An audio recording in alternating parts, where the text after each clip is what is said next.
right. Hello, everybody. It's Horror Movie Yearbook. I'm Tim. I'm Willie. This is going to be a fun one, and I think we're going to do more of this moving forward. I believe so, at least for a while. You know, Yeah. I mean, it's it's nice to break up the review a movie format every now and again because it's I don't know, it just feels routine, and you want to it's fun to mix it up. So yeah. No, we're going to be doing a little bit. We're going to be going through our top 10 movies of the 1970s. Yes. A decade that is, we'll talk about it. Well, I think... top 10 horror movies. Top 10 horror movies. Yes, Excuse me, I not think, top 10 yeah, movies. my list will probably be a little bit different. Little bit different. Top 10 horror movies. Yes. First, though, we're going to take a look at some of you, the listeners, and friends of the show. I like to think all our listeners are friends, but we're going to take a look at some of your top 10 horror movies. And everybody that sent in something sent in a list of 10, except for my brother who just texted me before. He goes, "Oh, I saw you're doing the 70s. Halloween's the only horror movie I've seen from the 70s," which he's wrong, I think. I just don't. Yes, I think he's seen more. I know he's seen more. He goes, "Halloween's the only one, so that's the best one." So, I love that. He's like, it's the best. So you can we would love to read your list. horrormovieyearbook@gmail.com. I think it's probably, after this episode comes out, probably the best way to get at us, because we're going to be moving on to the next decade that we choose at the end of the show. I don't know if we're going to go in order or if we're going to jump around. I know. I'm like, there's part of me wants to hold 80s for last because I know how hard it's going to be, especially for you. That's going to be painful. It's going to be painful. Yeah. I think the 70s, we agreed, is the furthest we want to go back. That's the furthest I feel. It's like I felt pretty comfortable with going back to. I'm sorry, I'm numbering my list. I unprofessionally threw a curveball. I feel like if I go back to 60s, I'm gonna have a hard time finding the 10 that I feel comfortable putting as the top 10. I could be wrong. Like when I don't know. Yeah, that gives me pause, I guess. We could do top 10 pre-1970s. That's kind of what I was thinking, like lump it all together. Yeah. We could do that. Yep. Maybe we will. Yeah. But I want to get into, because we're going to, you and I want to talk about a little bit of the movies that didn't make our list, I think, too. And maybe some of them, maybe you have some that, I know I have probably one for sure that didn't make my list that I think is probably on your list. Oh, okay. Yeah. But I want to get into some listener. Yeah, let's do it. Let's hear it. Listener lists. I'm going to start off with some feedback from Joe. Friend of the show. And then I'm going to get into his top 10 list because he sent us along a top 10 list as well. But he emailed us and he says, "This is Joe, quote unquote, friend of the show." Yeah, absolutely. I was right. Obviously a long-time listener here. I always hear you guys saying you want some emails to come through, so here I am. Love the show content. Of course, the hilarious sidetracks that come from your convos. Yes. I'm glad you do. Yes. I don't know if everybody else does. It's actually worse when we're just talking off air, if you can believe it. Our sidetracks. Oh, God. The other day when if we were we talking. could record the conversations we had walking around our office at work outside, like taking a break from the computers, it would be... I don't know. It would either be like incredibly entertaining or like one of the worst experiences of... The other day I stopped us from what we were talking about because I went, how the hell did we get here? Like... What was the progression? Dude, yeah, we got on some weird topic, and it was like... Yeah, we started talking about, like, wrestling, and then we started talking about something completely unrelated to anything that I think we've ever talked about. It usually starts with wrestling because we don't get to talk a lot of wrestling. Yes. So, yeah. And then it kind of goes off into some weird... Wherever it goes. I'm looking forward to the top 10 movies of the 70s episode. If you ever need a special guest, let me know. Keep up the great work. Joe's the Saw expert. And Here's the thing, man. Like... we generally don't do guests, right? Yeah. I would be willing to make an exception to have Joe on for a special Joe episode with Joe if it ever worked out. I would be. Maybe we should. We've had friend of the show John Street on before. I think. Yeah. And of course we had Nikki on before. But I would be willing to. You know, that happen. I'm going to pitch this on air. You know what would be kind of fun is that when that new Saw movie comes out, maybe we do an instant reaction, all three of us. That could be fun. We all go together, we do a little instant That'd be reaction. a good one. Joe is on, he got us on Twitter. Yes. You can follow him at BGW for life. Zinny the Pooh. You ever heard of Zin? Zin. It's like a little, like a tobacco thing. It's like a little. No. It's like a new. It's a new. It's. I'm gonna get this right. What a Zin is. A Zin? Yeah. Z-I-N? What is a Zin? Yes. Because for the longest time he had this. He's called Zinny the Pooh on here. I'm like, what the hell? So it's a brand of nicotine pouches, but they don't have. They're kind of like snus, but they don't have tobacco in them. Oh, yeah. So it's just nicotine. So it's just like a pouch of nicotine. Okay. Yeah. So I've done pouches before. This is a newfangled thing. The kids are all into My it. inside of my lip was like burning. I didn't like that. There used to be this thing. There used to be this dip called Kodiak Ice. Yeah. You ever had Kodiak Ice? I don't know. It had like fiberglass and shit in it, so it cut your lip open. That might be what I had, bro. You ever do chew or dip? Yeah. Yeah. I don't anymore. Yeah. Right, but right. I have. You have in the past. I have partaken in the past. Yes. Yeah, me too. Road trips usually. Mm-hmm. I used to drive a lot, and it's honestly it was. If you threw one back there, you were rocking and rolling. Yep. Disgusting habit, but. Yeah, terrible stuff. Terrible stuff. But it happens. All right. So here's his top 10. All right. I'm gonna go. So he didn't number them. Why did I go? I don't know why I did that. He didn't number them, so I'm just gonna go from the bottom to the top. You just assumed everybody was gonna number these lists, man.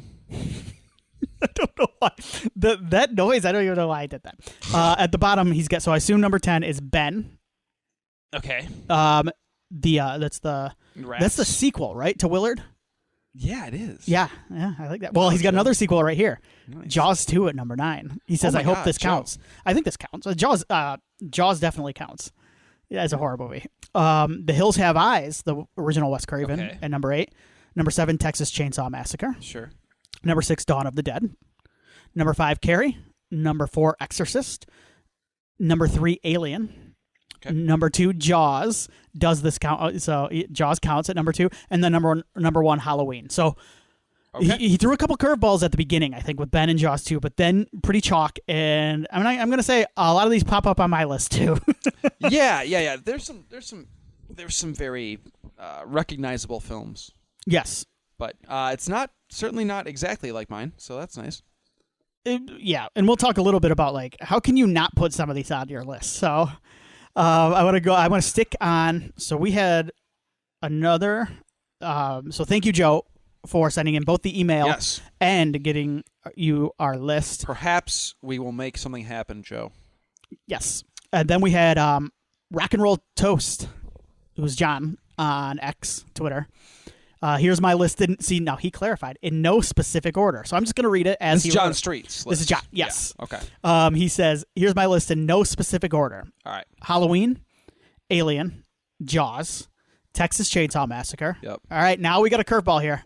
Magic, the Anthony Hopkins ventriloquist. Sick. I think that's, I want to say that's written by Oliver Stone too. I believe so. Yeah. Yep. Mm-hmm. Carrie, the De Palma Carrie. Okay. Invasion of the Body Snatchers. This would have been the Sutherland one, right? Do you like That's that my one? favorite version. Okay. Yeah. I'm not a big Invasion of the Body Snatchers. I'm not either. But of the 70 versions, that's my favorite one. Yeah. Him and Goldblum's in it too. Right. Young Goldblum. Yep. Piranha. Did you know? I can't remember if I told you this now. So anyway, Piranha, I believe. So was that Joe Dante wrote Piranha? Correct. Yes. I thought, and then was that Cameron? He directed the second one. Cameron directed Piranha 2. Piranha 2. Okay. But then he disowned it, and it's technically not. I don't think on his filmography anymore. Gotcha. Yeah. Well, it's one of his best. Piranha. We're pronouncing it like John Kramer and Saw. Yeah, Tobin Bell's amazing performance and Saw whatever 6, it is. I think. Yeah, I don't know. Piranha. But anytime I grab a banana now, I go banana. Shit, I'm gonna do that too. Because I don't have a piranha, I can't do a piranha. Yeah. And then Prophecy, the Big Bear movie, which I believe we've reviewed on this. Oh yeah. And he says you just can't beat that sleeping bag massacre. It's incredible. Yeah. When he chucks that kid against it's the best, man. So good list. Good list. What else could you do that with? Banana makes sense. Oh, like if my wife makes lasagna. Lasagna. Like you click the oven light on and go, lasagna. Is that what he said? Is that what Jack Carver said? His like backward hat and shit? Yeah. Yeah. It makes it so much better. God, that scene. So we were just talking about how we go on sidetracks, right? Yeah. Here you are. Thank you, John. Jason on our Discord, which you can join. Indeed. For only $1 by visiting patreon.com/MidwestPodNet. And I like to think Jason knew this, so he wrote it on our Discord so we could plug the Discord and the Patreon. So thank you, Jason. He says, I think it's pretty chalk for the most part, but this is probably my list. And now he has it 10-1. So I'm going to start at 10. The Wicker Man, the original. Okay. Number 9, Black Christmas. Okay. Also the original. Yes. Let's see how often we have to say the original. The original. Yeah. We've That's actually 2 for 2. Number 8. Nobody's remade this one, and that's on Hollywood. The Abominable Dr. Phibes. Yes. And that may be showing up in someone's list later. Number 7, Ganja and Hess. Which is a very cool choice, Jason. Just watched Night of the Living Dead. 68. Yes. For the first time. The Criterion, by the way, which is beautiful. Oh my goodness. Yes. Do you know there's boobs in that movie? Have I mentioned this? In Night of the Living Dead, there's boobs. There's breasts. I believe there definitely is in Ganja and Hess, but yes. Yeah. So I think there might be butt in Ganja and Hess. I think there might be male butt in Ganja and Hess. Well, you remember zombie butt in Night of the Living Dead. There's that shot of the naked lady walking. Okay. Zombie. You see her breasts. Interesting. But the I'm not trying to freak out about boobs. I've seen them before. But what I'm saying is it blew my mind. I have not. So yes, right. It blew my mind because I'm watching this movie and I'm like, this remaster, this restoration is so good that like aspects of the movie are like actually like visible that were not before. Right. Yeah. It just so happened to be a nipple. So I've not seen boobs before. Can you give me a timestamp of when this occurs? No, it's right after the zombie butt. So yeah. I'll look. I'm sure some like perv has timestamped. Yeah. There's probably like a boobs on. Yeah. Does Mr. Skin still exist? Yes, he does. Yes. Oh my God! Wow. Don't ask me how I know that. I answered that very matter of factly. Like, you yes, sure did. Absolutely, he does. I subscribe. You want to borrow my login? Best $7.99 I spent. Right. Number 6, The Omen. The Richard Donner's The Omen. You like The Omen? Not really. I'm not an Omen guy. Yeah. But I feel bad for singling out that choice. It's his number 6, but no, it's not. It's just I didn't have. That's the one Omen. of those ones that is kind of considered a genre classic, right? Yeah. It's been remade. It's been sequelized, and so on and so forth. I don't dislike it by any stretch. It just was never a movie that really did a whole lot for me. Yeah. Number 5, Alien. Number 4, The Exorcist. Number 3, Carrie. Number 2, Texas Chainsaw Massacre. We're seeing a lot of these, like this group of movies. Top 4 or so. Yes. Yeah. And number 1, Halloween. So, and honestly, it's hard to argue and with those. Oh, I just scrolled by that Wolfman from Halloween Horror Nights. That Wolfman. It's fucking terrible, dude. So, okay.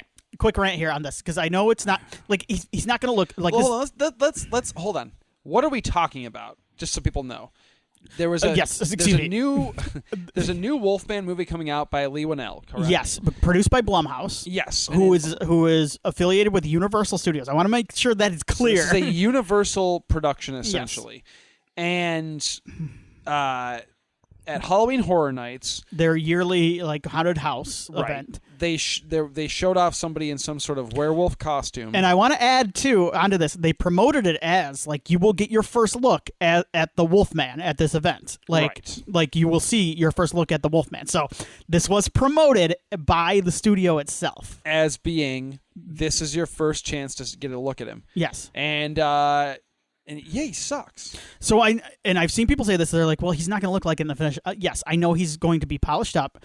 I'm not talking about like he's not going to look like a rubber suited guy. Like it looks like a Spirit Halloween costume. Yeah, I understand that. Yeah, we know that. This is not like what they're going to use. Sucks. If you would have told me, that was it. If you would have told me, like, if you would have sent this picture to me, like, hey, this is like a guy from one of the Wrong Turn sequels I haven't seen, I'd have been like, yeah, well, okay. He looks like he's not furry. He's not a wolf. I saw this on Facebook earlier. He looks like the guy in Monty Python, Holy Grail. There are some who call me Tim. He looks like that guy. Doesn't look like a werewolf. So I'm not like at first, and I want to say this: I like Leela Whannell. I'm holding out hope. I'm not making any judgment on the movie. I've not seen the movie. No. I can dislike a design and then end up liking the movie. I'm talking about the design. I don't like the design. It's dumb. It sucks. So I just want to be very clear here. I don't know, but because I scrolled by it because I saved the picture on my phone because I was also laughing. The video is very funny because it's like a Halloween. It's like a worker. They call him scare actors, and he's doing the best he can. Shit. He doesn't know what to do. He hasn't seen the movie. The movie hasn't come out. I'm sure they didn't provide this guy a screener, so he's just kind of like walking around, like pacing back and forth. No, I hope that's the performance we get. We have one more, and then we have one more that from the founder who told us, like, you don't have to say this and talk about my list, and I'm going to talk about it. He did. He was coy about this. Yeah, this joker. All right, Dave Steele on our Discord, patreon.com/MidwestPodNet, says not in any particular order. So there you go. He clarified. Okay. Jaws. Deep Red. That's our first Deep Red. Okay. Dawn of the Dead. Invasion of the Body Snatchers. So our second Invasion of the Body Snatchers. Texas Chainsaw Massacre. House, which I believe the Japanese would be the Japanese house. House. Yes. Halloween. Alien. Carrie. And then the Brood. The Cronenberg Brood. Nice. Which made my honorable mention. That also made my honorable mention. Yes. He has 2 of my honorable mentions on his list. So I guess I should say this now before we get to Alex's list. There is one that I'm sure is on your top 10, and it has been on everybody's top 10 so far, that is an honorable mention for me. And I have realized in the last month that I just don't think I'm a huge fan, and I do like the movies of the Alien franchise. Oh, my. Alien's on my honorable mention list, and I don't know what it is. Man. Beyond just, like, personal taste. Man. Yeah, I don't know. Like, I was going through it, I'm like, I like this movie better, I like this movie better. And it's just like even like what like seeing the commercial for Romulus, I'm like, it looks cool, but like I'm just not an Alien guy. Do you like Alien or Aliens better? Where do you fall on that whole thing? I think Alien, but like even then, like yeah. And this is part of why I think this is part of why I've never like had like even when I first saw Alien 3, I was never like deeply offended by it because like you didn't hold them. I didn't hold. Sort of, and it's not. Okay. I'm not saying like I'm not going to sit here and dislike go like them. I'm not sitting here like any hot take or anything. I'm They're just just saying, not your. Yeah. Well, that's fair.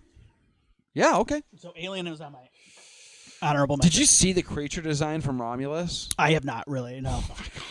There's a good interview with I think Ridley, and it's in the new Fangoria. There's Ridley I saw a picture of something from Romulus, and it's pretty sweet. That's got to be coming out. That's gonna be hitting soon on something. I'll be Hulu at some point, right? I mentioned though. When's that TV show coming out? I don't know. Next year. Is it next year? I saw they dropped like a teaser trailer for it.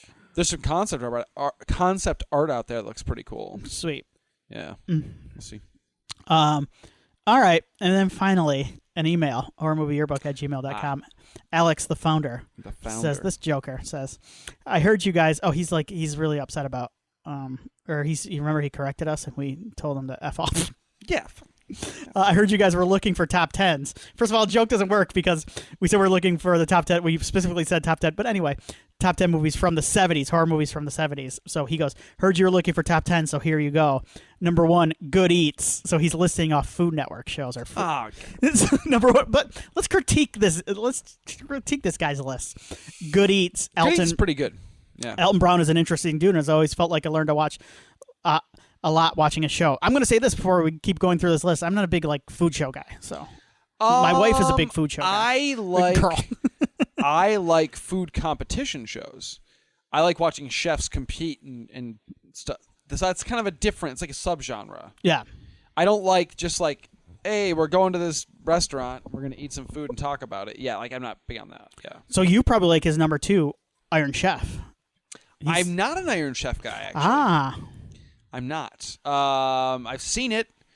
I like that Mark Dacascos is the host. Yes, he was really good at it too. Yes. Anyway, but number 3. Well, I'm gonna.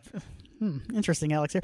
Everyday Italian, and then he goes on to say Giada De Laurentiis. Oof. And finally we agree on something, Alex. Absolutely. Oh, yeah? Absolutely. All right. Number 4, Chopped. Daughter of Dino. Seriously? Yeah. I didn't know that until now. Yeah. She's Dino De Laurentiis' daughter. Wow. Like one of the biggest producers in the history of Hollywood. Producer of many movies we've talked about, I'm sure, out here. Yes. Number 4, Chopped. Number 5, Food Network Challenge. He says they made some crazy shit over the span of 8 hours on the show, and some people would fail spectacular. Nice. Number 6, Ace of Cakes. He just says, I don't know what he means by this. He just says, awesome cakes is his description. So that's cool. There's also Cake could be a Boss, couple things after that right? Giada comment. Indeed. Talking about cake. There's also Cake Boss. Yeah, I know the Cake Boss. Have you watched? But the one I like is It Cake? Have you seen that show? It's on Netflix. That's fun. Yeah, that's the dude from SNL, right? Yeah, I like that one. There used to be a bit on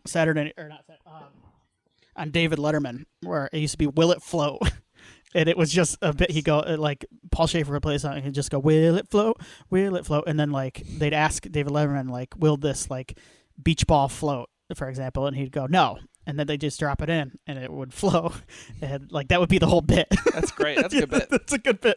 And then my son was putting stuff down his slide the other day, and it was just like random shit he was finding. He's just putting it on the slide. And it reminded me like it was will it slide? Yeah. That's great. Number 7, Man versus Food. Didn't this guy like have horrible health problems? Oh, horrific. Yeah. I don't. Yeah, he got really sick. So. Yeah. I mean, no. I wonder why. He looked unhealthy eating because like his whole thing, he'd go to these restaurants and like did like food challenges, but like insane ones. He was like dripping sweat, and like, I mean, do you see Joey Chestnut, man? Yeah, he doesn't. Yeah, he's looking rough. Yeah, well, you can only eat so many. The hot dog eating contest. Pig assholes before you. It's when they dip in the water. Oh, it's so gross. Fuck that. Number 8, Dinner Impossible with Robert Irvine. I liked that show. Okay, that was cool. Yeah. They had to plan a dinner for some sort of event, in a short period of time. Yeah. Number 9, Paula's Home Cooking, which is Paula Deen. Hey, y'all, it's Paula Deen. Remember she slapped some butter on it? Yeah. Alex was on to point that out. Would. Yeah. she got in trouble. Like, I forgot about Paula. Yeah. We better move on from that. We'll just move along. Dude, was this the episode we talked about that Glenn Close movie? Yeah. Number 10, Diners, Drive-Ins, and Dives, Flavortown. Yes. I've been to a couple of places that were on the show. A couple around here, too, yeah. Yep. Done a few of them now. And, yeah. No, I mean, I will say this. Guy Fieri is, his whole vibe is very punchable. I'm a big, you know what, I like Triple G. Guys, Grocery Games. Nice. That's good. I like Guys, Grocery Games. That's like a game show style. Yeah. No. Guy Fieri gets a lot of crap, I think, because he's like kind of loud and zany, and he's got the hair and the whole thing. He looks like the bass player for Smash Mouth or something. But like, may he rest in peace. Right, of course. Oh wait, the lead singer of Smash Mouth. Oh yeah, he looks like that guy. Yeah. But the guy's got good taste. I didn't mean to kill the bass player in Smash Mouth. I think he's still alive. But the guy's got good taste, and like. All the places I've been to, the 3 or 4 I've been to from the show, pretty good. They're all pretty great. So, well done. He had some dishonorable mentions, some ones he didn't like. Semi-homemade cooking. Sandra Lee goes to a store. Sandra Lee. Go buy cookies, and then she puts them on a plate and shows off the table cape she created. I could do that shit myself. Get fucked. I loved Sandra Lee to watch her because she got drunk the whole time she was cooking. It was great. She just drank alcohol the whole time. It was sweet. And then his other one is, and my wife will agree with this because she hates this man. He says, anything with Bobby Flay. What a smarmy douchebag. Oh, I forgot. I haven't read. He actually put his top 5 70s movies. Oh, no. I only read. Seriously. Let's just never read those. I rolled my eyes. I went, ugh, Alex. Sick and then revenge. I never got to the. But anyway, Bobby Flay one time. My wife could tell you the whole story. She was out in L.A. and like. They were at a restaurant, and Bobby Flay totally just snaked a table from him. Really? And my wife hates him to this day. Friend of the show, Nick hates Bobby Flay as well. This is a anti Bobby Flay group we've got going. He's here. An asshole. Look at him. I mean, come on. I mean, good for him. He's doing great, but yeah, he's an asshole. All right, I'm gonna read his top 5. number 1, Alien. Number 2, Halloween. Number 3, Exorcist. Number 4, Jaws. And number 5, Suspiria. Good for you, Alex. I think was that our first Suspiria? It won't be our last. He got some flavor in there. And he says, I think that accounts for most of what I've seen. I know I've seen the Dawn of the Dead remake as I watched that with Nick and Willie, but I don't think I ever saw the original. And then he lists his house. Oh my God, Alex! What? All right. Well, you're coming over to my house in the near future. Yeah. He puts his list of shame together, but I don't want to shame him. We've already shamed his. we already shamed him enough. I was there for Alex's virgin viewing of Alien for sure. I remember it vividly. Yeah. Yeah, so that was cool. That was a good experience. That being number 1 makes total sense. Yeah. Yep. So thank you, Alex. We're messing with it. We love you. Yeah, we sure do. Yes, you do a lot for us. So you're a beautiful person. Do you want to talk about honorable mentions and we'll do our lists? Yes, I suppose so. The trick was I was thinking about like moving stuff around, but I think I'm comfortable with where I'm at. Okay. I think I'm good. I'm going to do my honorable mentions. Go quick, for it, man. And then I'll throw to you. Go for it. I'm going to say this is a weird decade. I don't know. Let's save honorable mentions for the end. Oh, okay. Because I don't want to spoil something that's not going to be like I don't want to like know what's not on your list going in. So I want to say this about open canvas, like a blank canvas here. I want to say this about my list before we get going, and I think but like this is a decade, and I think this will bear itself out as we talk about this. Yeah. And as you can see, there are certain movies that make the top 10.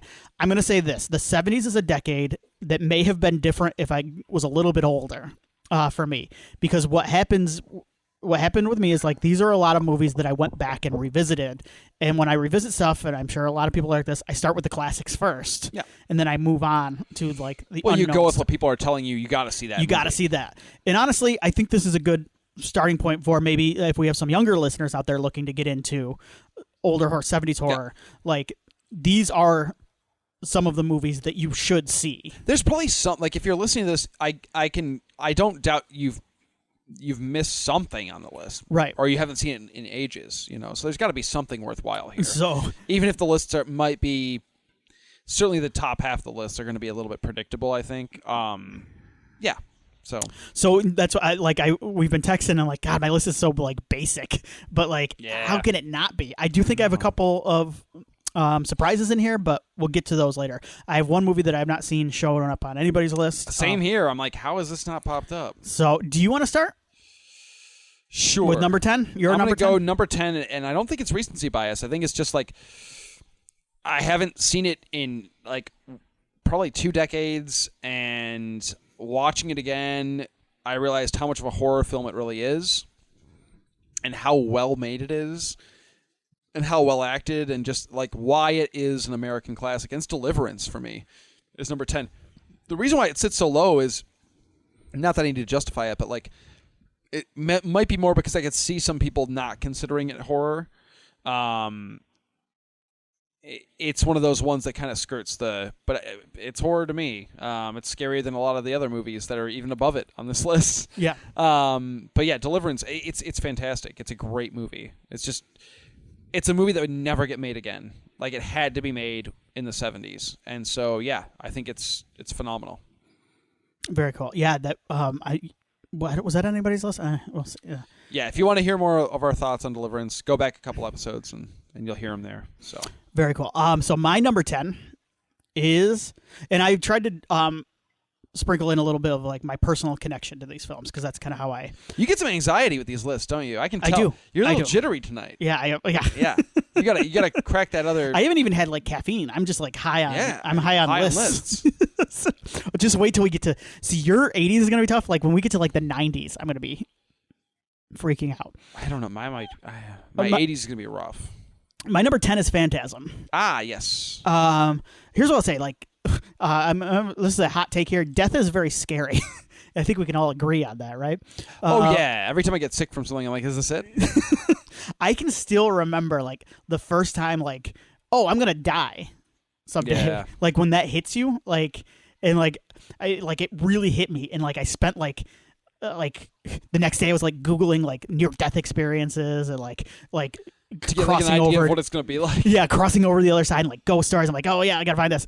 And then like for the next like little bit, like I was like in a haze. I remember this, and it hit me a little later than I'm sure it does some people. But like I remember just like kind of walking around, just like and like now I know like I'm a completely different person now. Sure. Like now that like my own mortality and thinking about it like. And, like, I'm a person who thinks about it a lot. So, yeah, I don't. Yeah. Some people don't. I envy those people, but, like, I can't stop thinking about it. It's constant. But I remember that, and I just remember feeling kind of, like, unmoored and, like, off-kilter. Like, in the weeks following. And I don't know if there's a movie that captures that better than, like, Phantasm, because it's all about a kid coming to grips with, like, the fact that he's all alone in the world. Oh, yeah. Yeah, and, like, he's dealing with death at such a young age, and honestly, it's all very dreamlike, and I think there's a movie later on that does some of this stuff better later on my list. Sure. But it also has in The Tall Man, but it's also like a lot of it is a nightmare told from a kid's perspective. And I think that's really cool. Yeah. And The Tall Man kind of ties into that. And he's like, The Tall Man is an awesome villain. In the Spheres. He's great. Yeah. And the Spheres are so cool. And it also led to a franchise that I really love. Yeah, even Rapture I like in its own fan-filled way. It's fun. But I really love the sequels too. So like it's a franchise that I have a blast with, especially 2 and 3. 3 is so fucking fun. It is. Yes. It is. So anyway, yeah, Phantasm's my number 9 or number 10, and a lot of that is for the reasons I mentioned. So makes sense to me. Yeah. What's your number 9? The Abominable Dr. Phibes. Okay. What I love about this movie is it's one of those ones where like, I'm not going to claim that I've seen everything and whatnot, but certainly not in the last like 6 years. But like, yes, let's say like from the 2000s or from the aughts, to previous to that, I've seen pretty much all the classics, and quite a few deep cuts as well. I'm relatively well versed in the genre. I like to think, and let's be honest, some of the stuff that people are going to tell you got to check out isn't that good anyway. But every once in a while, there's going to be one, even for somebody who watches a lot of horror or a lot of sci-fi or whatever. There's going to be something that you're going to miss. For whatever reason. You just never caught it. Maybe availability was low. Maybe it just wasn't in your local video store growing up. Maybe one of your parents was like, I don't want you to watch that. Whatever, right? And Dr. Phibes is one of those for me. Total blind spot. Yeah. I knew the title. I think I knew that it was a Vincent Price deal or something. Like I was kind of foggy on that. Wasn't sure what exactly it was about, and then we watched it for the show. First year of the show, I think. It was early on, I think, yeah. First or second year of the show, yeah. And, I think it was when we were doing 3 movies still. I think so. Yeah. And what a great movie, man. Yeah. What a blast. Like, I loved every second of it. I was, like, super into it. And it just became a favorite. Like, it became a favorite. And that it's really cool when that happens with an older movie. The only one I can think of other than that recently would be, when I say recently, I mean since we started the show. Nightbreed was another one. I'd never seen it until we did the show. Yeah. And once again, it was like an availability thing. Like I couldn't find it really. I mean, yeah. And I didn't want to just watch like a YouTube thing so like Dr. Phibes, it kind of blew me away. I was like, wow, this is really freaking cool. So, and it turned me on to. Because Phibes came out in 1971, it turned me on to stuff like in this like 60s stuff a little bit. Like I was dabbling in that a bit. Yeah, it has some 60s vibes to it because it's that transitional period. Mm-hmm. So Dr. Phibes, awesome movie. I still haven't watched the sequel. I just watched it for the first time. It's probably about a year or two ago. Yeah, but. It's fun. It's not as good as the original, but it's fun. Okay. It's fun. Okay. It's worth a watch. You can probably find it for free somewhere. And I mean legally for free. Okay, that's nice. Yeah. Yeah. That's always a plus. Very cool. So we're on number 9. My number 9 is Deliverance. Nice. We just talked about this movie a lot a couple weeks ago. I will say I want to point people to that episode because I think it's in my opinion, of that last batch, that summer series we did, it's my favorite it's my favorite episode, our episode. Yeah. I think we do a pretty good... The worst being Sleepaway Camp 2. That was rough. Yeah, anyway, sorry. It was very rough. We talked about the movie a lot. So for why I love it, I want to point people to that, and a lot of what you said too. And the only thing I'll add on to that is we talk about this a little bit in the podcast itself, is it sums up so much of this decade, both with Vietnam and just masculinity in general, and just the kind of culture war that's going on in a lot of things. And there are scenes in that movie that will stick with you forever, and that maybe aren't the most graphic or violent, but man, they leave a mark. Yeah.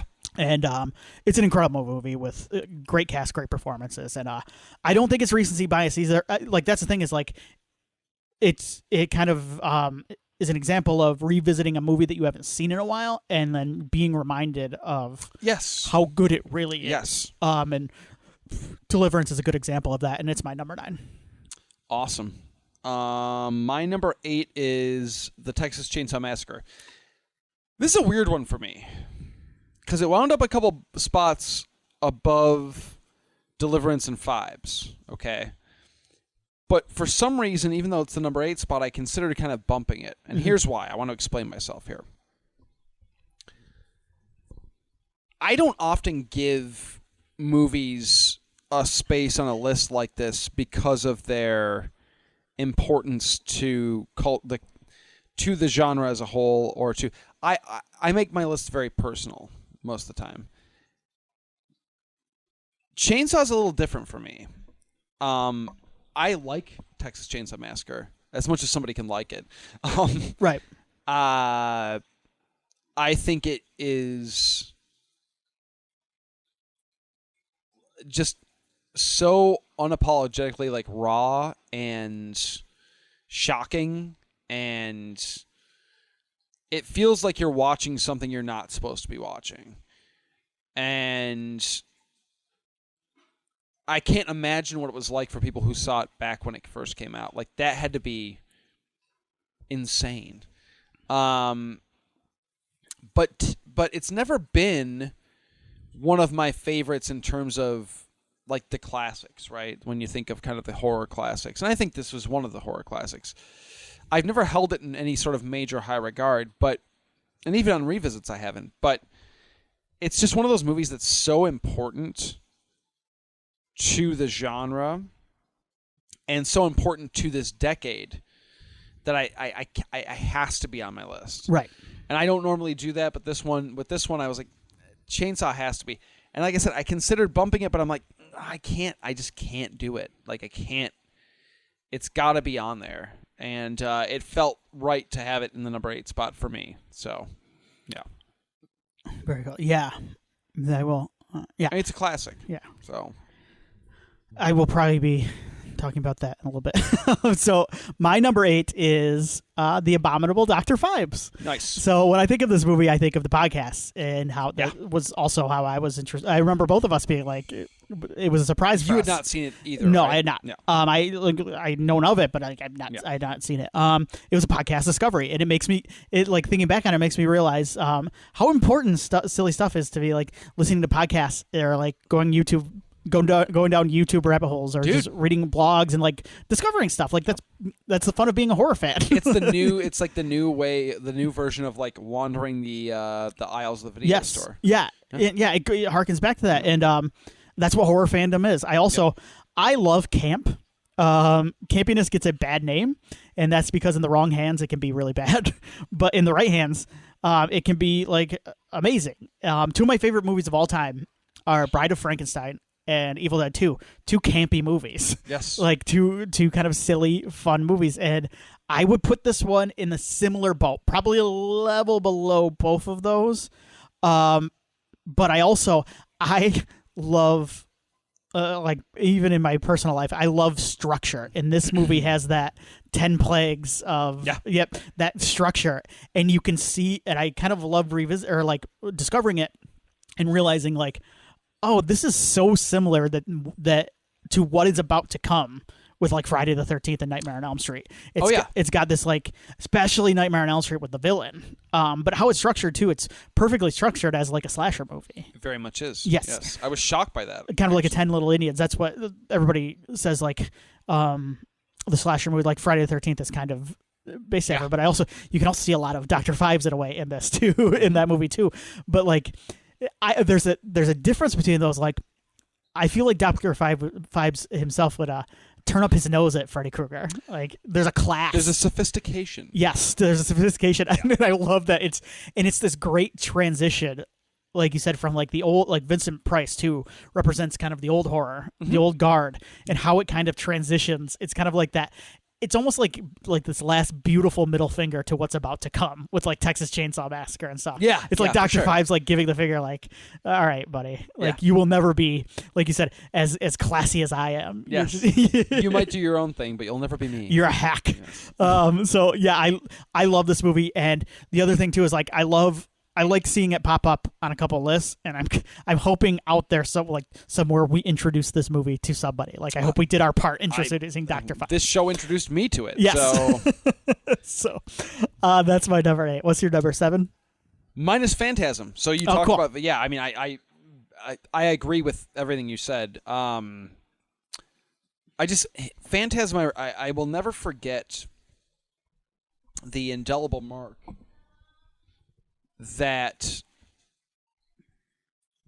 silver ball made on me as a kid.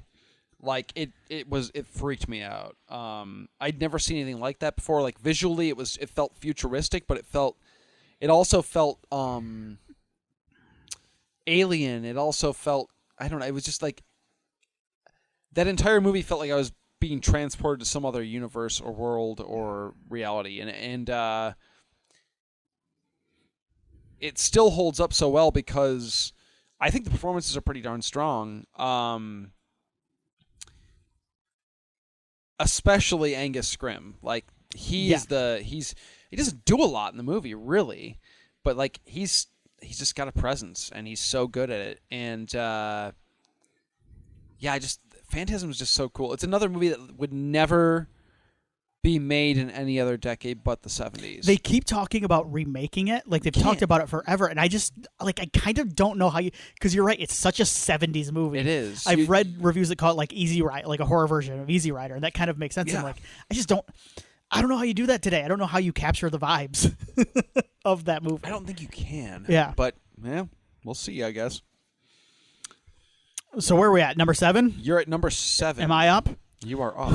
All right. I can't believe I'm doing this when you're wearing that T-shirt. My number 7. You're gonna think this is too low. I get it. Oh no! Dawn of the Dead. I forgot what shirt I was wearing. Here's how good George Romero is, though. Okay.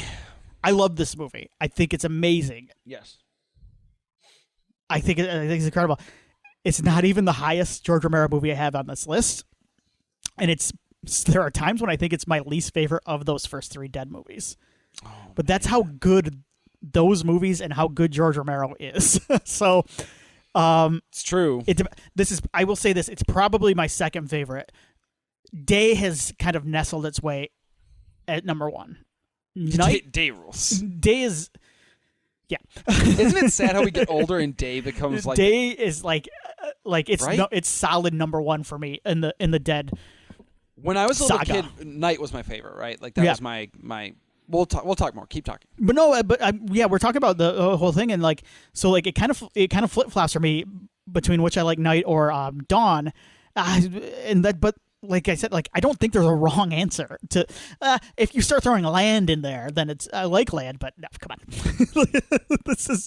but also like this is still one of my favorite movies of the decades, and this is one of the first horror movies I remember thinking like, wow, you can do other things with this genre too. Like I had been a gorehound, but like even a lot of like the stuff in Scream kind of flew past me when I was younger. Some of the stuff to dig into now, like it was fun with like all the callbacks and stuff, but like I never really dug too deep into it until later. But with like Dawn of the Dead, like I remember reading about like the kind of the social commentary and getting like really into it and like discovering, like I remember this being one of the first movie really digging into what the filmmaker was trying to say, and that kind of led me to a deeper appreciation for horror in general and George Romero in general. Yeah. So the other thing too is it's on rewatches. It's a surprisingly silly movie, and I love that about it. Yeah. The Hare Krishna zombie is kind of what I like. The pies in the face. The pies in the face. Yeah. Yeah. It plays out like a horror comedy at times, and I love horror comedy. So Dawn is my number 7, and it's probably too low. There's just a few movies that I just love, and one of them is a George Romero movie that I'll talk about in a second. I have a feeling I know where that's going. Yeah. Yes. My number 6 is we've talked about it in the show. It is horror adjacent, but I still count it as a horror film. Assault on Precinct 13. This is a movie that I had seen most of Carpenter's filmography before I saw this. I don't think Assault on Precinct 13 was overly available at a lot of the local video stores. I can't speak for all video stores, but like mine, it was not. Like, you couldn't find it anywhere. This is pre-internet. So, like, yeah. I had seen Halloween. I had seen The Thing. I had seen The Fog. I had seen Christine at this point. I had seen Prince of Darkness, all these things. I didn't see Assault until much later in my 20s. And when I saw it, I knew the general gist. I knew the plot. I knew about the ice cream girl, right? Yeah. I knew this stuff.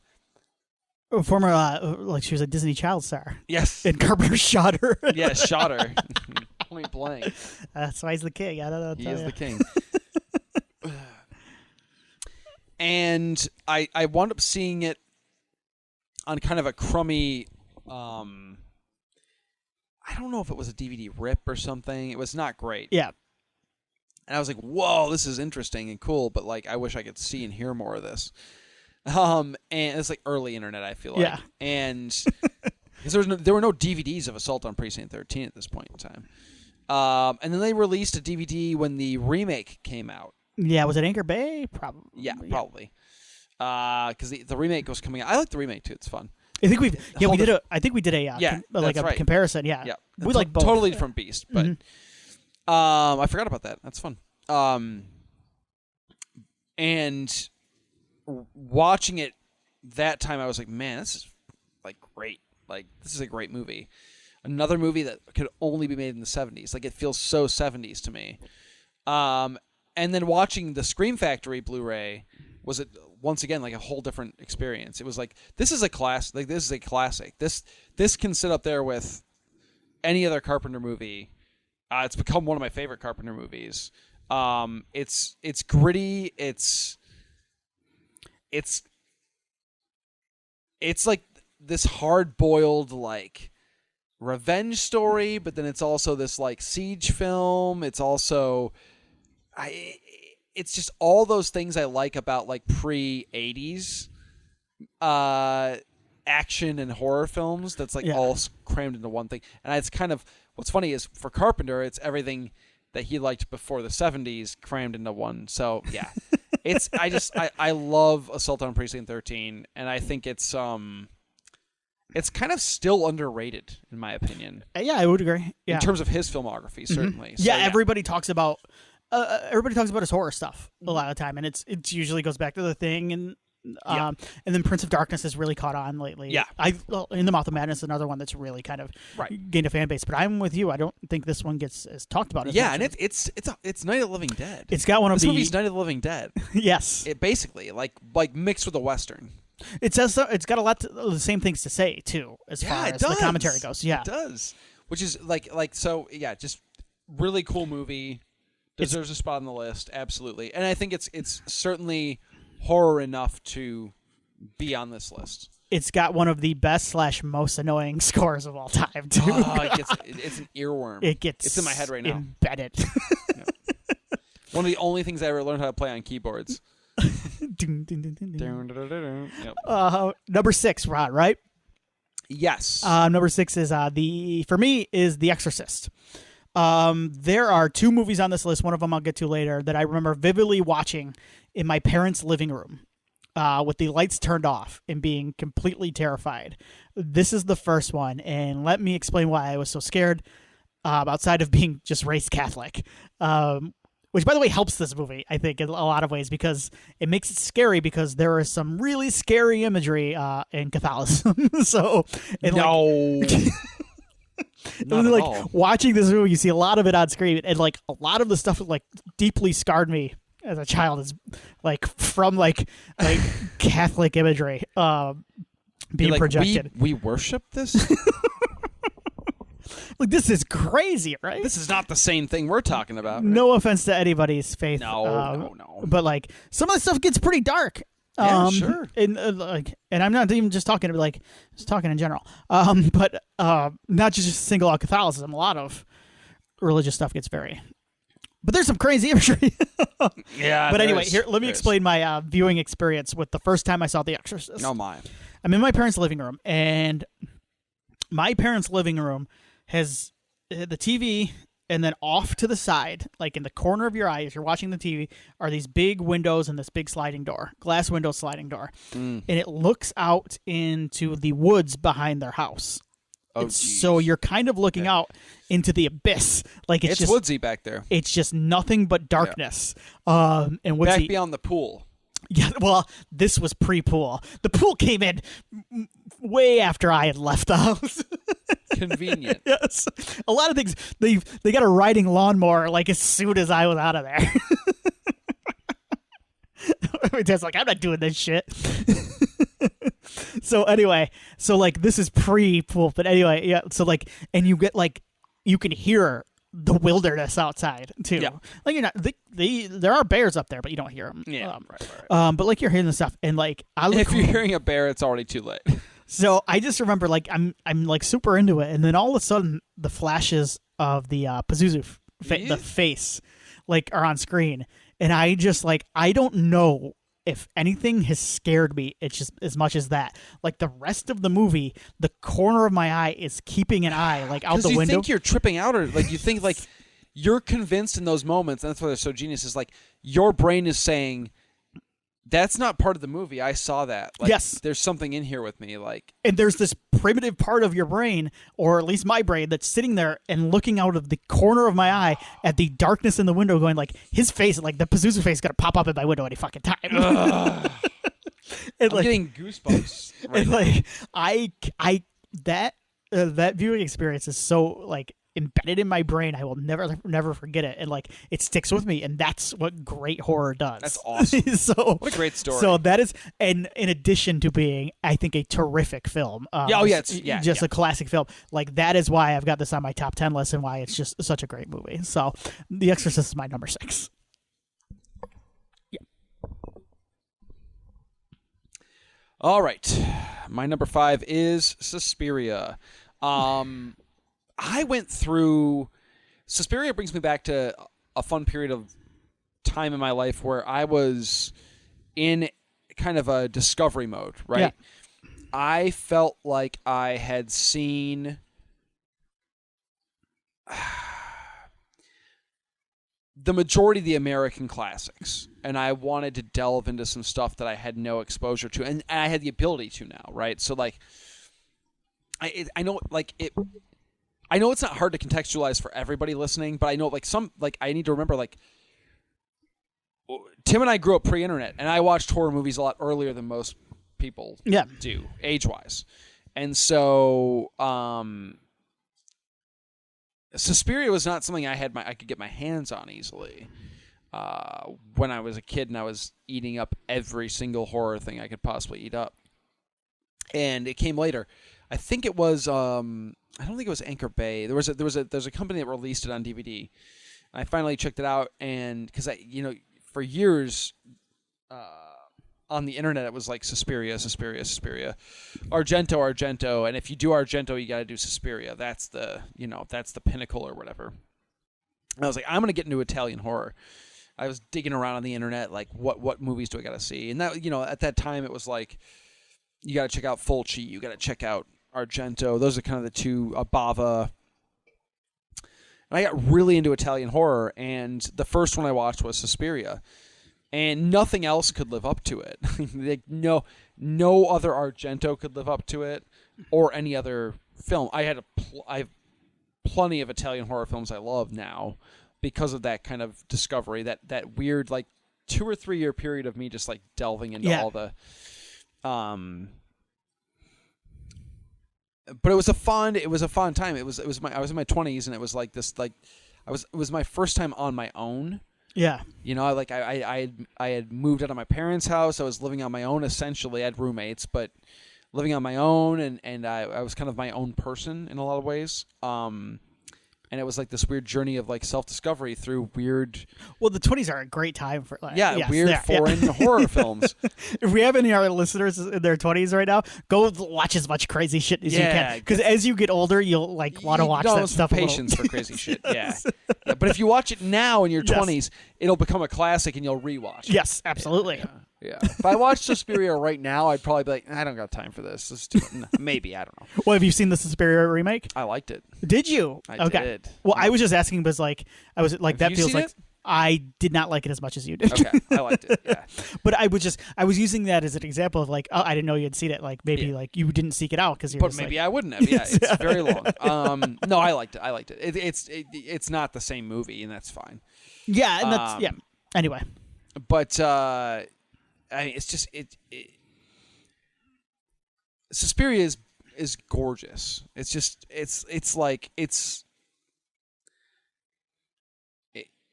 it sounds corny or pretentious, but it's art. Like this movie is a piece of art, and it doesn't always make sense. But that's this era of Italian horror films for you. So yes, it's kind of great in that way. Yeah, that's kind of the charm. Yeah. I love Suspiria. I love Argento, and this is the pinnacle for me of this era of Italian horror. You have a Suspiria. I'm looking at a Suspiria poster right behind me. Yeah, it's a cool poster. Yeah. Too. Yep. Yeah. Love this movie so much. All right, Tim. All right, my number 5. Yes. George Romero's Martin. This is my second. I knew it was coming. Yeah. Yeah. Yep. So I love Romero. I mentioned that. I think I love vampires too, and I especially I like the big romantic stuff. Like I like your Francis Ford Coppola. Yeah. Dracula's. I like, but I've always liked the smaller vampire movies. Let the Right One In. The Fessenden movie Habit. There was one that came out a couple years ago too. There's something about like people that are, well, I guess in my opinion, cursed to live forever, on the margins of society. Yeah. Kind of like the underbelly. Like, and I find that really interesting as opposed to like the more extravagant lifestyle of like a Dracula. You know what I mean? Like not living, like they're not living in the castle. They're living amongst the lower classes or the middle classes. This is probably my second favorite Romero movie, behind Day. Yeah, I would say behind Day. Okay. I'm gonna I'm gonna talk about message boards for a second. Do kids know what message boards are? They're essentially it's Reddit. It's Reddit, but like before Reddit. We've talked about this before. This was the glory days of the internet because message boards were a lot more hyper focused. We talked about the Turtles forum. But sure. I've always been drawn to the more hyper focused. Like you find someone that read a website and then they had a forum on there, and these were all people drawn to the writing of that website. I'm thinking right now specifically of Creature. Was it Creature Corner? Yeah. Which is like affiliate of Chud, the website Chud back in this is a website from the 2000s. Yep. Big one. But the Creature Corner, the message boards, it was always like name your favorite Romero movies or rank the dead movies. Mm-hmm. And there would always be, when you went on message boards, there would always be message boards, weirdly enough, are still big in like the college sports community. Because it's all like older. That's awesome. Like message boards still thrive amongst like college sports fans. Anyway, but like you'd always gravitate towards a handful of posters and like the guys that like you go, oh, these guys know their shit. That's my dude. Yeah, they know what's up. Like they know the good stuff. Some of them were writers on the website or. For sure. Or people, but you're like, you listen to them, and everybody, whenever Romero would pop up, would talk about Martin. Martin. Yeah. Martin. Like they'd be like, yeah, like the dead movies are great, but like you've got to see Martin.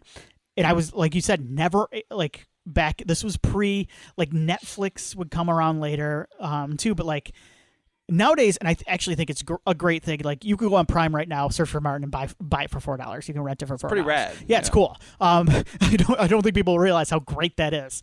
I never lived next to a video store until I moved here, and Thomas Video had a copy of Martin, and I was so pumped because I didn't have Netflix at the time or anything like that. It's funny, Netflix by mail. I almost wonder if you're, because you got exposed to a lot of the horror stuff, some of the horror stuff a little bit later age-wise than I did. Yeah. You were a couple years like after when I was.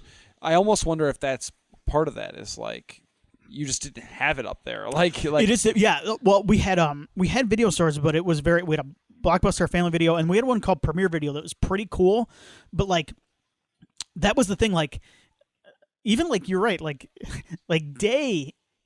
The thing was that they had a copy of like Day. It could get damaged with it. Yeah, that was the thing about VHS. They were going to replace it. But like Martin was so like that was it was a deep cut. Yeah. And so like I finally found it at Thomas Video, and then I took it home, and like the movie itself, blown away. We talked a little bit about it on the podcast a long time ago. It's actually one I would like to revisit someday. Yeah, I agree. Because it's one of those movies. It's a psychological horror movie. You don't know if this guy is just. If he's a vampire or if it's just all in his head. He's a serial killer, essentially. And it's kind of beautiful, and it's so sad. And it is I've always been drawn to like filmmakers' like most personal stuff. Yeah. Well, my favorite George Lucas movie is American Graffiti. Yeah. Because just as an example, but like to me, this feels like Romero's most personal film, and that the guy's kind of alienated from a lot of society, and he like you feel sad for him. He's kind of, but like I don't know. There's just something off, and I love the film, and I think it's a terrific film. And if you haven't seen it, go check it out. Martin George Romero. That's my number 5. It's awesome. Yeah. It's great. It's an honorable mention for me. Okay, so it is on there, for all the reasons you stated. Yeah. Number 4 for me is going to be The Exorcist. Okay. Weirdly similar experience to you with The Exorcist. I was living in Berkeley when I first saw it, so just across the road there a piece, and I was up watching it without my parents being aware. They owned a VHS copy of it. They did not hide well. They didn't hide any of their tapes. Well, they might have had some tapes that I wasn't aware of. Who knows, right? But they didn't hide that one. As a parents watching porn joke for you. Because they probably did. They did not hide this one. So what I would do is I would sneak out in the living room after I knew they were asleep. Yeah. And I knew they were asleep because my dad snores very loudly. And I would tiptoe out. That's kind of an underrated thing, by the way. A parent that snores, and like then your kid knows you're out. Yeah, so like, yeah. Anyway, sorry. Awesome. Yes. I would always give it a little bit of time because I'm like, okay, when he continuously snores for like a certain period of time, I know my mom stopped elbowing him to try and get him to give it up, and she's given up, and that's her soundtrack tonight. I remember like like when I was with my parents, we'd stay in hotel rooms, and my dad would just start honking, tearing it up, and then you're right. I knew my mom was probably asleep too, so then like I had control of the remote completely. Like my dad wasn't gonna go like, "Hey, what the hell?" You turn the channel. He's I done. could watch whatever I wanted. He's done. He's sawing wood. It's over. So yeah, once I knew, I'd tiptoe out. I was discreet. I wasn't stupid. Power on the TV. Turn the brightness down a bit. Pop in the tape of whatever I was going to watch that night. What I'd do was I'd turn the volume down to about 3, so it was. That's a sweet spot. Not because that way I didn't have to sit like right up against the TV. I could enjoy the film, but I knew it was not audible over the sound of snoring. Yeah, of the earthquake that was happening. In my father's nasal cavity. And that was how I watched The Exorcist, and I was fucked up from it. It was a bad idea. Yeah. I'd watched other stuff at this point, like I imagine it's almost scarier with like a low volume to where you can't. Yes. Yeah. And I was by myself in the dark. I was not ready for. So there's a few like I had seen plenty. I'd seen Friday the 13th in that format where I snuck out. I think I'd seen Halloween maybe that way, But this was different. It was almost scary because I didn't understand what I was watching in a lot of ways. I was like, I don't get this. Right. I didn't know that she was taking a crucifix, and I didn't understand what that even was at that. I was like, what? Why is she stabbing herself in the leg? I don't understand. And I had nightmares. Like that one messed me up as a kid. I had nightmares of like I would like open my bedroom door in the nightmare, and she'd be on my bed doing that. Yeah. Like strapped to the bed doing stuff. Yeah. So yeah, classic. Messed me up for a while. Still don't like the Pazuzu thing.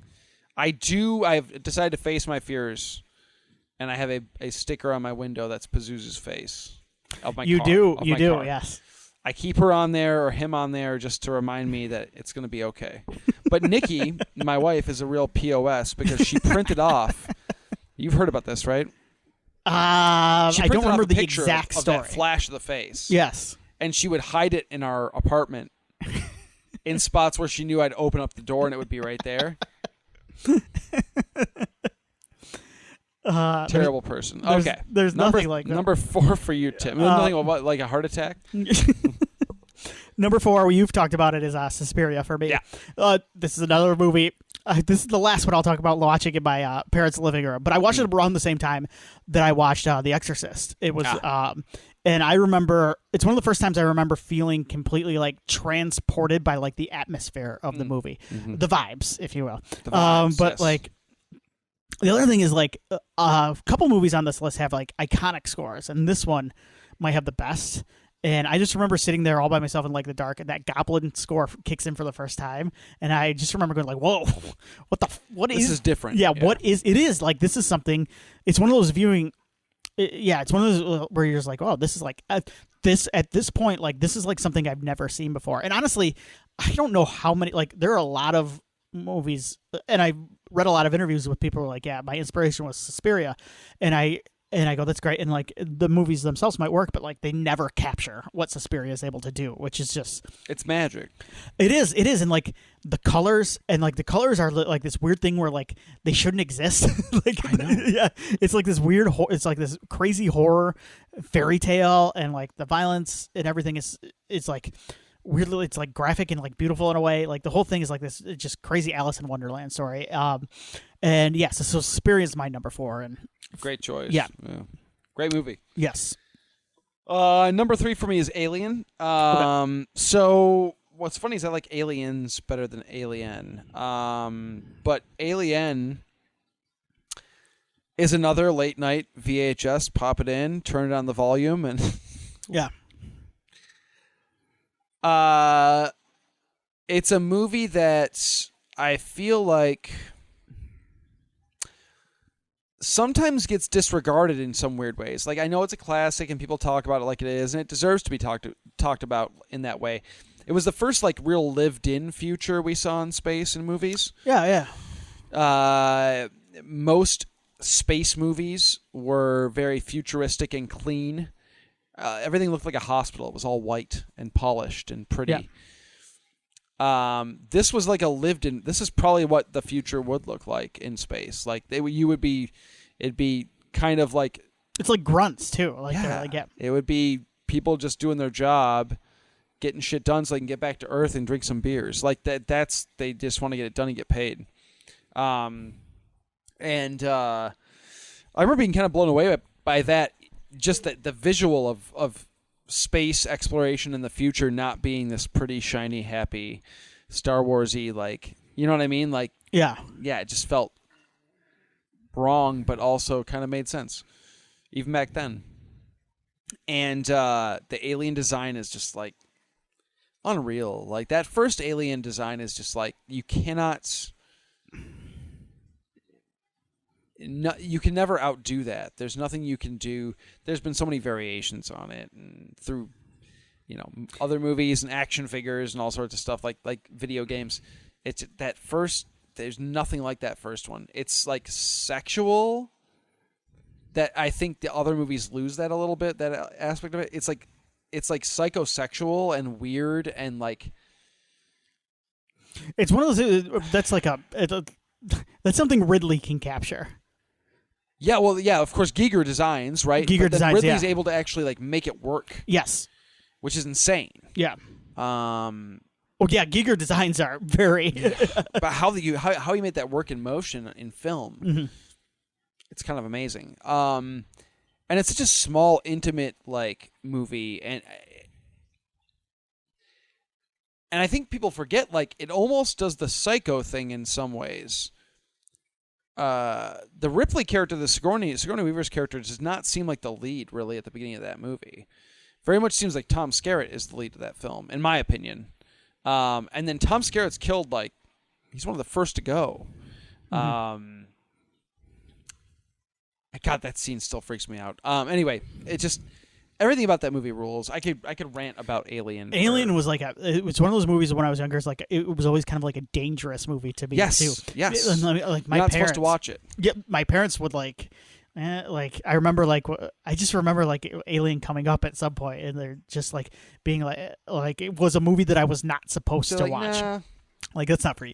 Like you don't need to watch that right now. Like you're not going to watch that. The chestburster scene. Oh. Well, yes, you know what it was? It was in Spaceballs when that happens, and he comes out. Hello, my baby. I probably remember like asking about it from that. Like, it's from a movie you should not be watching. Yeah, right. Yeah, no, it did feel dangerous, and then that to me, like a lot of these movies, most of these movies were like early on in my horror experiences. I wound up watching these, and that one always felt like forbidden fruit almost. Right. Yeah. What are we on? 3? 3. Texas Chainsaw Massacre for me.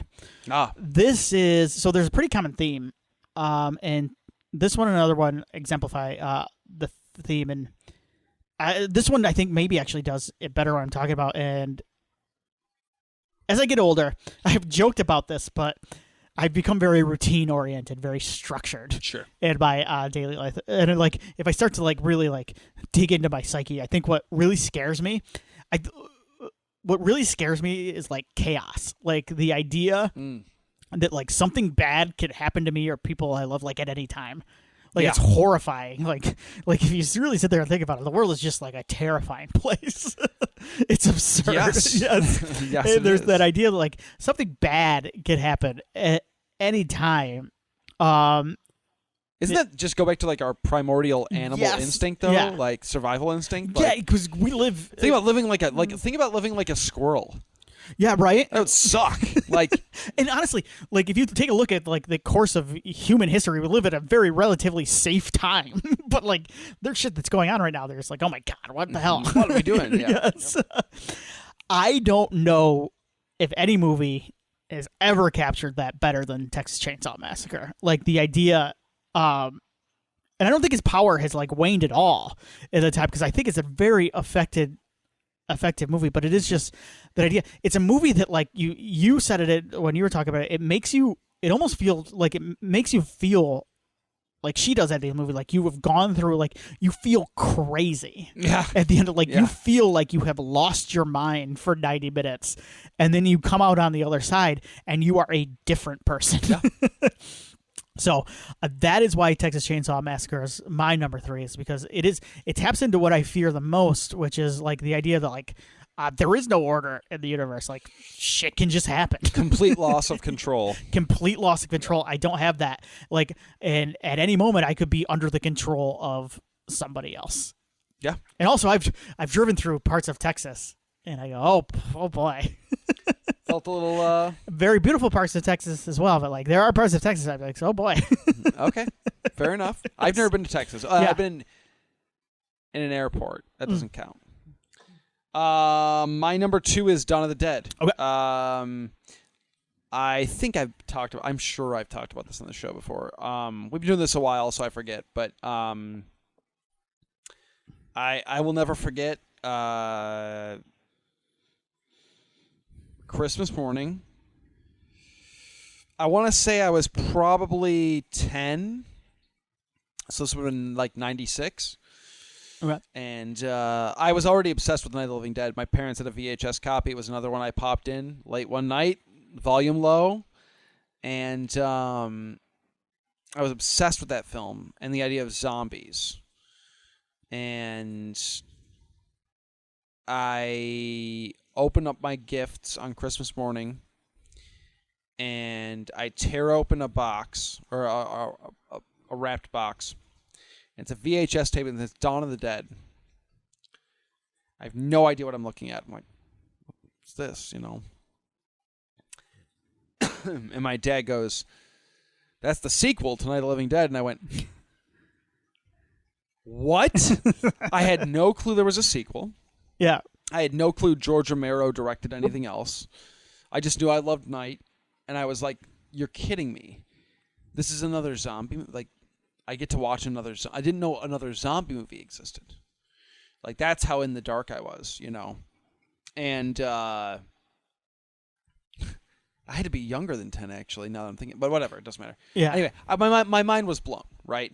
And it was this. I still had the VHS somewhere. That one I opened up on Christmas. And I remember sitting there, and my brother's opening gifts. And my parents are opening each other's gifts. And I even have to go through more gifts. And I've got action figures, which I loved back then. And all this stuff. And I'm kind of like pushing them aside. Like, all I wanted to do, I was staring at that VCR.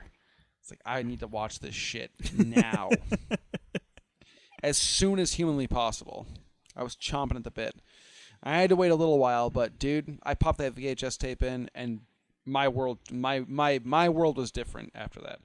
Like, my life changed after watching that movie the first time. So even though Day has become my favorite in that trilogy for many reasons, Dawn for me is like, I was a different person when I finished that movie in a good way. It was like it just blew my mind. So yeah, Christmas morning. I always think I need to start watching Dawn on Christmas morning because of that. Yeah, but like I can't because I have a child who should not be watching Dawn of the Dead. So maybe I'll start that tradition in retirement, my retirement years, or just sneak a little bit out on your phone, like you're in the bathroom at some point on Christmas. Yeah, sneak true. A little Dawn in. Yeah, I feel like it has to be the VHS tape. I had to push it. I had to feel that feeling of the fingers going. That's the nice thing now is about you got that VHS filter. I think I even sent you a link to somebody who does like, so you can probably find it with a VHS filter. That's right. Someone's probably done that like through whatever video editor. That's true. Very nice. That was your number 2? Yes.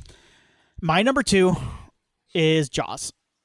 Yes. And I do think it's a horror movie. I think it's the best example of that 70s kind of creature feature horror movie that became very popular in the 1970s. And I will say this, Spielberg is one of my favorite filmmakers of all time. And he doesn't do a lot of horror. He really only touched upon it again with like War of the Worlds. War of the Worlds. I would, That's that has some. Really there are elements of Jurassic Park that I think are yes. horror-ish. Maybe even some of Lost World. There's horror sprinkled in through some of his stuff. I mean, even Temple of Doom has moments of. Duel is a horror movie. Sure. Yeah, I would say like Duel is very similar to like a Joyride. But he hasn't done a straight similar horror to film. Joyride. Yes, Spielberg ripped off Joyride. He hasn't done a straight horror film in many, many years. I would count Jaws as, and honestly, I'm not sure if he's ever topped Jaws. And I think it's tough though because he's made some. But Jaws is a perfect movie for what it is. Jaws is a perfect movie, and on a personal level, I think it's played a big part in my love of like amusement and theme parks. Because I remember the Jaws ride at Universal Studios. That's right. Yeah, and I just remember... It was always broken. Yes, especially those early years. But I do remember, I remember being scared on that thing, too. I remember the first time being on it, just being like, oh, shit. You went on it as a kid? Yeah, as a kid. I would go to Universal, and, it was always broken, but, I would go to Universal, and, just the anticipation of seeing the shark, and in my dumb kid head, I'm like, it's not an actual shark, but is it? It's this thing. But there's always that thrill of theme parks and roller coasters too, where part of the thrill is like, what if the thing just goes off the fucking tracks here? Well, there's no element of danger whatsoever. Then yes. So it's that. Yeah. So there's the implied horror aspect of it too. It's also like my number one movie has this, and I think we're in similar. We've got. I think we know what our number one is. But anyway, it's got great characters, but it also has a great location. Amity is a great location. And it's a setting that plays a role in it. And the other thing too, and it was a joke for a little bit, the mayor keeping the beaches open. Yeah. But then COVID happened, and you went, oh shit. And then there's this part of me that goes, I kind of get it. I kind of get where the mayor's coming from now, because like it is the lifeblood of this town. Like, the town's going to dry up if we don't. Like one shark shouldn't be stopping this town. No, it's like I've said, like in the world we live in, people's livelihoods do depend on the economy keeping up and running. Commerce, man. Yes, like this is the world we live in. So like as I'm becoming older and a little bit, maybe a little more cynical, I got to see where the mayor's coming from. Like, you get it. Yes, I do get it. You might not always agree with it, but that's part of the horror of the movie too. Is like there isn't I mean, you shut the beaches down, of course, but like there isn't like a perfect happy ending for everybody in its own way. No. But I love the characters, and the story of the where he's telling the story of the USS Indianapolis. Oh, so good. Is honestly one of the great horror moments in all of cinema. And the crazy thing is like Spielberg never cuts. I feel like sometimes like a modern movie would cut to like scenes from that happening. Mm-hmm. He doesn't. It's all told through the story. It's all Robert Shaw. And it's all Robert Shaw's performance, and which is a fantastic performance. Spielberg, the word manipulative gets thrown at Spielberg a lot, and it's true. But I don't think it's always a bad thing. But he's a master manipulator. That's the thing. Yes, he's like Hitchcock. He's only fumbled a handful of times. Yes, I think when he gets when he's fumbled it's been when he gets a little bit more saccharine, a little schmaltzy? Bit more. Yeah, schmaltzy. Yes, the horror-ish is his Twilight Zone segment, which is awful. The kick the can segment, which is the worst. Yeah. Anyway, so but like he knows to stick with that performance, and that's what's gonna be scary, and it works. Yes, and Jaws is similar to I think both of the villain in both of our number one. All right, so let's just do it. So yes. On the count of three, they say you're number one. 1, 2, 3. Halloween. Orca. Nice. Halloween. Yeah. Yes, the Richard Harris joint. Yes. Yeah, Halloween. Look, Halloween is my favorite horror film of all time. It's weird because it's one of those rare movies where, like, for me, I don't think there's. It might be the only example of this where it's transcended just being a movie to me. Yeah. It's become a part of my life, a part of my my story, and it was another. It started off as another, like, once again, late night, not supposed to be watching this. Had a VHS tape, watched it. Was peeking out because what's weird is the town we live in oddly feels Haddonfield-esque in a lot of ways. Very much, yeah. We've talked about this. Mm-hmm. I remember peeking out the curtain, my living room, and thinking he was standing there. Like, oh God, it messed me up for a while. That white mask. But then it evolved. The movie evolved along with me, where it was, then it became this. I watched it with my, at the time, just friend, after girlfriend, then fiance, now wife, now mother of my daughter. Like, we watched that together, and then, like, that became kind of a thing for us. And I proposed to her while we were watching the movie years after that. And then, it was the head table at our wedding was the Halloween table. It became part of my story and my life more than just being a movie. But even in removing all of that, I just think it's perfect. I don't think there's a single, as a film, disregarding the personal stuff, which is all very important as well. It's my list. It's perfect. Yeah. There's nothing wrong with Halloween. No. 0 things. None. there's only a few movies I feel that way about, and that's one of them. It's my favorite horror film of all time. It's in my top 10 movies of all time, certainly, of all types. But even in my top 10, there's a couple that I would say have some flaws that I could point out if I wanted to. Halloween there's nothing. I'm good. An absolute stone cold classic, a masterpiece. It's so good that nothing of the franchise, once it became a franchise afterwards, could ever do anything to damage. Thank you. Yeah. The original film. I want to talk about, because like nothing. I hear this sometimes too, and I'm like, I have never, like, Halloween is its own thing to me. The first movie is just its own thing. The Michael Myers from that first Halloween movie, in my mind, got up off the lawn and disappeared, and he's still out there running around. I think it's a movie. He has nothing to do with 2, 3, 4, 5. Nothing. I think it's a movie that taught me that, like, in my head, I can go, oh yeah, you know what? Like, I can separate. Yeah, I can separate these things. Yes, and I can just go. Yeah, it's a movie that taught me, like, yeah, if I wanna acknowledge that in the moment, I can acknowledge the sequels in the moment. But like, I don't need when to. I think about it, like, Halloween is Halloween. Yes, it's its own thing. Yes. And 100%. The other thing you touched on too, and is why it's the big. I can't even. That's the thing. Is like, what do I say at this point about Halloween that doesn't already been said? Like, I can't, like, when I sit there and watch this is a movie that, like, I'm not going to sit there and critique it. No. Half the time, I've just, like, when it's on in October and, like, the leaves have fallen on the ground, it's kind of, like, gnarly and nasty out and, like, cold. Wet. And, like, everything is right. Like, this is perfect. This is perfect. Yes. Like, the universe has reached equilibrium. Yeah. Yes. What's funny is that it is similar to Jaws and Texas Chainsaw Massacre, in that it is about, like, the order of things being thrown off by, in this case, a mass killer coming to what is supposed to be a safe suburb. And maybe that's what's always hit me is, like, I lived in a place. It wasn't the suburbs, but it was a more rural area, I guess, is what you'd say. Yeah, but it was a smaller town. You felt safe there. Yep. And I think that's what's so scary about Halloween is, like, this is like.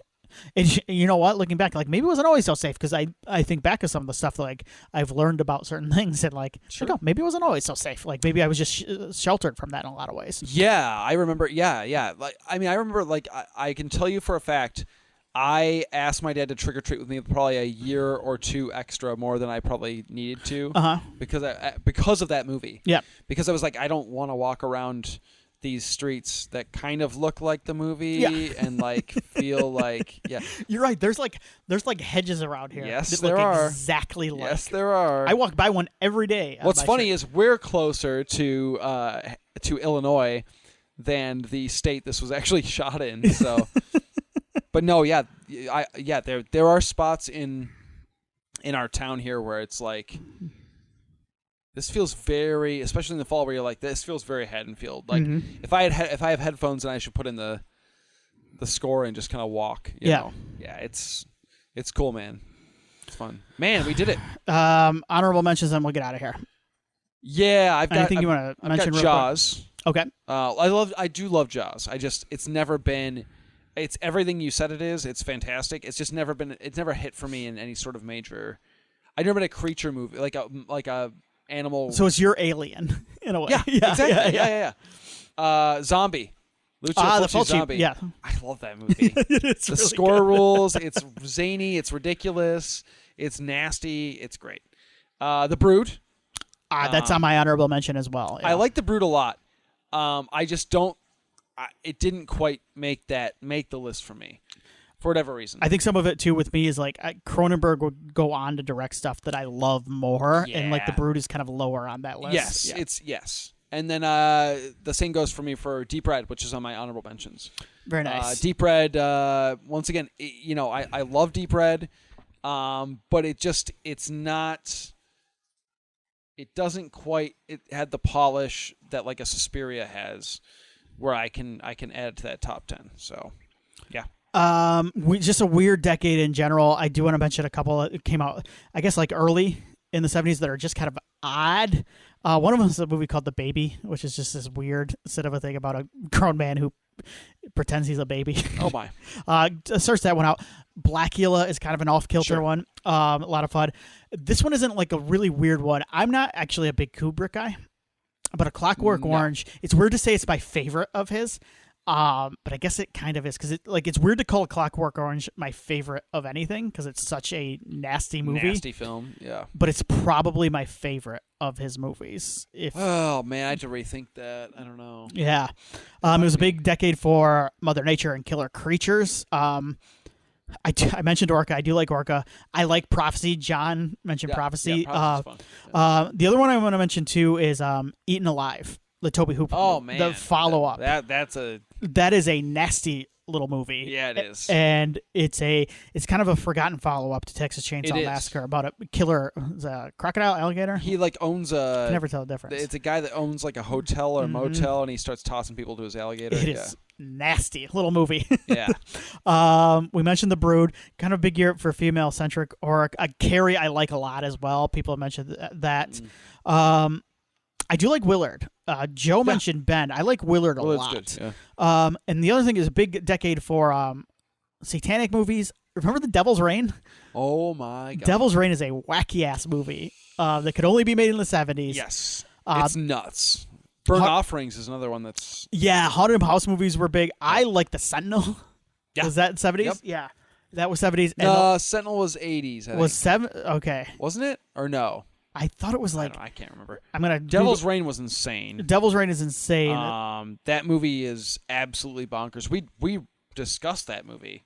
It was the first time I'd ever seen it, and I was like, what am I watching? Sentinel is 1977. Okay, cool. And the last movie I wanted to mention is Tourist Trap. Tourist Trap is a lot of fun. Yeah, it's been years since I've watched that. I feel like, it's been a while. We never covered that one, have we? I don't think so. I don't think so. Yeah, Tourist Trap is a lot of fun. It's kind of an early slasher.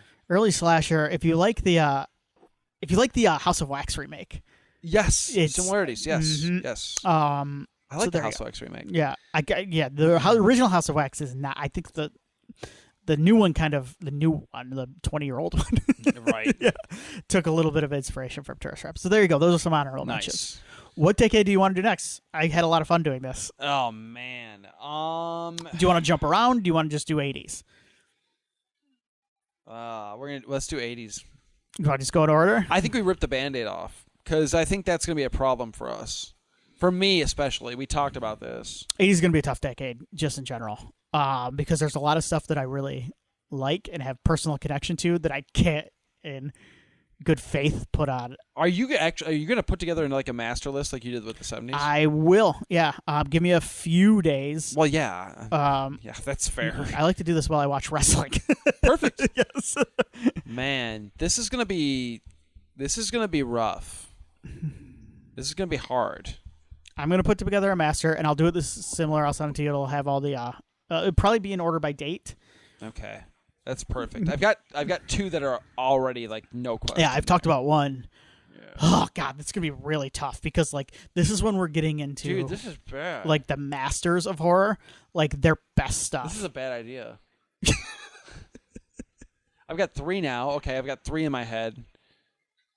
My God. Okay. Well we're next doing it. You find out what we're doing, and in the meantime, make your lists and send them to us. It's not too late.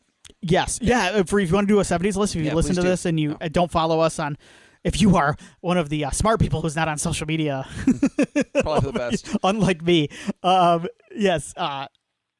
Send yours in, horrormovieyearbook@gmail.com. Yeah. Send us your 70s list, your 80s list. Yep. I don't care. Combine them. If you want to send, we'll probably do the next couple decades. If you want to send those too, we'll just read those when we get to them. Yeah, we can get to them at the time. So awesome. Awesome. Thank you, everybody. Stay scared.